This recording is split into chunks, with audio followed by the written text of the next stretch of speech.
Europe হইতে পারে, আমেরিকার হইতে পারে, বাংলাদেশের হইতে পারে, ভারতের হইতে পারে, পাকিস্তানের হইতে পারে। ইসলাম কখনো ভৌগোলিক সীমারেখার ভিত্তিতে কোনো ঐক্যের কথা বলে না। ইসলাম বলে পৃথিবীর কোনো এক প্রান্তে যদি কোনো একজন মুসলমান সে যদি আক্রান্ত হয়, তুমি বাংলাদেশে যদি থাকো, আফ্রিকার জঙ্গলের মধ্যে যদি একজন মুসলমান আক্রান্ত হয়, তুমি যদি সত্যিকারের মুসলমান হও, এই বাংলার জমিন থেকে তোমার হুঙ্কার করা হবে। একজন মুসলমান কোনো জায়গায় আক্রান্ত হলে এই বাংলাদেশে থেকে তোমাকে প্রতিবাদ করতে হবে। সেখানে এটা দেখা যাবে না কোন দেশে হইতেছে, আমার দেশে না, আমার ভাই না, আমার এলাকায় না। এইটা ইসলামের শিক্ষা নয়। যে মাটিতে আপনারা বসে আছেন, মুজাহিদ আদম আল্লামা শামসুল্লাহ ফরিদপুরি রহমতুল্লাহ আলাইহি, আপনারা একটা নাম শুনেছেন। এই যে আপনাদের পিছনে কাছে এখানে বড় কাকা মাদ্রাসা, আর 1-1.5 কিলোমিটার গেলে লালবাগ মাদ্রাসা। এই দুই মাদ্রাসার যিনি প্রতিষ্ঠাতা এবং পরিচালক ছিলেন মুজাহিদ আদম আল্লামা শামসুল্লাহ ফরিদপুরি রহমতুল্লাহ আলাইহি, আমার নানা, ওনার একটা ঘটনা আপনাদেরকে স্মরণ করায় দেয়। এমন মাটিতে আপনারা বসে আছেন। আইয়ুব খান যখন মুসলিম ফ্যামিলি ল এর নাম দিয়ে মুসলিম ফ্যামিলি প্ল্যানিং এর নামে বার্থ কন্ট্রোলের যে আইন আছে, যেটা সরাসরি ইসলাম বিরোধী আইন, এটা যখন ব্রিটিশ থেকে সে আমদানি করার চক্রান্ত করতেছিল, ষড়যন্ত্র শুরু করলো, হযরত সাদেক সাহেব রহমতুল্লাহ আলাইহি লালবাগের মাটি থেকে হুঙ্কার দিলেন, আইয়ুব খান মনে রাখো, কুরআন বিরোধী কোনো আইন যদি তুমি করতে চাও, তাহলে আমি শামসুল্লাহ ফরিদপুরি বাংলার সমস্ত মুসলমানকে নিয়ে রুখে দেবো। এবং সেই সময়ে সেই হুঙ্কার দিয়ে শুধু বসে যান নেই, পুরো বাংলাদেশের সব জায়গাতে তিনি সফর করে করে বুঝাইছেন কোরআন বিরোধী আইন। আমরা কে ক্ষমতায় আসবে এটা আমাদের কাছে মুখ্য বিষয় নয়। কেউ যদি কোরআন বিরোধী আইন করে, কেউ যদি কোরআন বিরোধী কোনো আইন করতে চায়, কেউ যদি ইসলাম বিরোধী আইন করতে চায়, কেউ যদি এই স্বাধীন সার্বভৌম দেশের উপরে কারোর দাসত্ব মেনে নিতে চায়, কারোর গোলামি মেনে নিতে চায়, কারোর সাথে যদি আঘাত করতে চায়, বাংলাদেশের মুসলমান তাকে কখনো সমর্থন করবে না। হাসিনার চাইতে শক্তিশালী সরকারের দেশে আর কখনো যায় নেই। মানুষকে পিটায় কখনো মানুষকে ঠান্ডা করা যায় না। সেই প্রমাণ 24 দেশের মুসলমান দিয়ে দিয়েছে। ভারত সরকার শুনে রাখো, আবার আগামী নির্বাচনকে কেন্দ্র করে যদি কোন রকমের ষড়যন্ত্র করা হয় এবং এই দেশীয় কোনো বছর যদি তাদের সাথে হাত মিলায়, এই দেশের মুসলমান 24 যেমন দেখিয়ে দিয়েছে, 26 আবার দেখিয়ে দিবে। আমি কোন দলের কথা বলতে চাই না। যে কোনো ব্যক্তি যে কোনো এলাকায় ইসলামের পক্ষে কথা বলবে, আমরা তার পক্ষে কথা বলবো। ঠিক কিনা বলেন? বিএনপি মুসলমান, তাদের ইসলামের কথা বলতে সমস্যাটা কোথায়? তারা বলে না কেন? অন্যরা যারা ইসলামের কথা বলে তাদেরকে তারা কি বলে? জান্নাতের সার্টিফিকেট রয়েছে, জান্নাত দেশে, ইসলাম দেশে। আরে ভাই, আপনি তো মুসলমান, আপনি ইসলাম দেশের, সমস্যাটা কোথায়? আপনি মুসলমান, আপনি কেন ইসলামের কথা বলেন না? আপনার নীতির মধ্যে ইসলামী মূল্যবোধ আছে। আপনার তো সবচাইতে বড় আগে কত বলার কথা ছিল।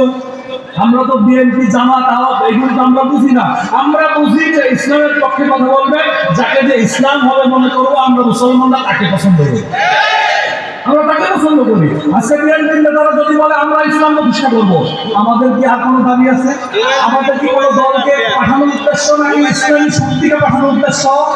যারা আছে সবাই বলেন ইসলামী শক্তিকে চান না, চান না। কোন দল দরকার নাই, যে ইসলামের কথা বলবে সেই আছে আমাদের কোনো আপত্তি নাই। এই যে একটু আগে পাকিস্তানের মেহমান বলে গেছে কাদিয়ানীদের প্রশ্নে, বাংলাদেশের সংসদে যারা যায় তাদের 300 সংসদের মধ্যে 299 জন যেহেতু হিন্দু। কি হিন্দু নাকি? আপনাদের চুপচাপ হইলেন না? মুসলমান 290 জন মুসলমানের সংসদে কাদিয়ানীরা কাফের, এই কথাটা পাস হয় না কেন?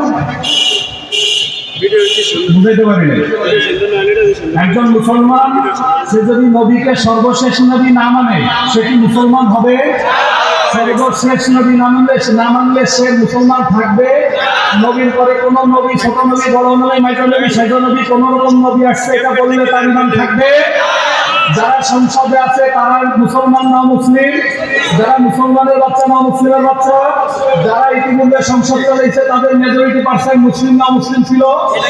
যে দেশের সংসদে 290 জনের উপরে সংসদ সদস্য থাকে মুসলিম, সেই দেশের সংসদে কাদিয়ানীরা কাফের, এই কথাটা, এই আইনটা কাদিয়ানীরা অমুসলিম, এই আইনটা জারি হয় না কেন? আর তাদের কাছে দাবি করতে হবে কেন?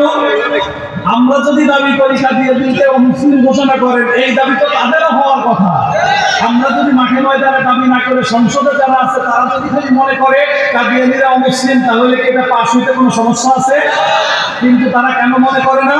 তারা এমন এক জাতির গোলামি শুরু করছে যেই জাতি তাদের মস্তিষ্ক নিয়ন্ত্রণ করে, যেই জাতি তাদেরকে এমন শিক্ষা দিচ্ছে মানুষকে যদি নিয়ন্ত্রণ করতে হয় শিক্ষার মাধ্যমে নিয়ন্ত্রণ করতে হয়। আমার আগের বক্তা বলেছিলেন শিক্ষা ব্যবস্থার মধ্যে এমন কিছু বিষ ঢুকায় দেওয়া হয়েছে। আগে তো সিলেবাসের মধ্যে কিছু হইলো দিন শেখা যাইতো, সেই সিলেবাসকে এখন ধুয়ে মুছে সাফ করে দেওয়া হয়েছে, যে কারণে সংসদে এই আইন পাস হয় না। লাখো কোটি মুসলমান আলেমরা যদি 10 দিনের নোটিশে ডাক দেন কাদিয়ানীদের মুসলিমদের ঘোষণার পক্ষে, দেখবেন কোটি কোটি মানুষ রাস্তায় নামবে, তারপরেও একটা মুসলমান দেশে কাদিয়ানীদের অমুসলিম ঘোষণা করা যাচ্ছে না। আগামী সংসদে যারা আসতে চায় প্রকাশ্যে তাদেরকে ঘোষণা দিতে হবে কাদিয়ানীদেরকে তারা ক্ষমতায় গেলে অমুসলিম ঘোষণা করবে কিনা। যদি এই ঘোষণা না হয়, যারা এই ঘোষণা দেবে না তাদেরকে আমরা ভোট দেব না।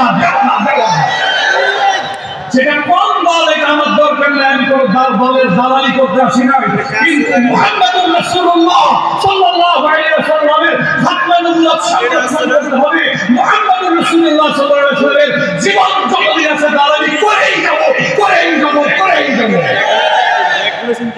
দুনিয়াতে কিছু লোক থাকবে আমাদেরকে দমানোর চেষ্টা করবে নানান কায়দায় কৌশলে।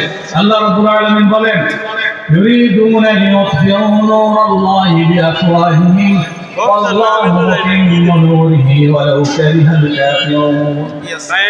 ভাই কিছু আগুন আছে, আগুন যখন নিভে যাইতে থাকে তখন এটাকে জ্বালাইতে কি দেয়া লাগে? ফু দিতে হয়। কিন্তু আগুন যখন বড় করে জ্বলে ওঠে এটার মধ্যে ফু দিতে গেলে কি হবে? চেহারাটাই পুড়ে যাবে। ছোট আগুন এইটা ফু দিলে বড় হয়।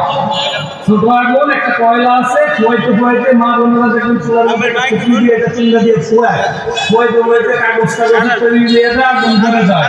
আর বড় আগুনের কাছে যদি মুখ নেয় তাহলে আগুন নিভবে না মুখটা করবে? বড় আগুনে ফু দিলে, মোমবাতির আগুনে ফু দিলে আগুনটা নিভে যায়।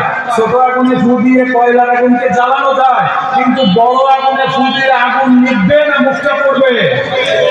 যারা ইসলামের বিরুদ্ধে ষড়যন্ত্র করে আল্লাহ রাব্বুল আলামিন চ্যালেঞ্জ করতেছেন, ইসলাম এমন আলোর নাম, ইসলাম এমন আগুনের নাম, কেউ যদি ফুৎকার দিয়ে আগুনকে নির্বাপিত করতে আসে, আমার জ্বালানো ইসলামের আগুন নিভবে না, তোমার চেহারা পুড়ে যাবে।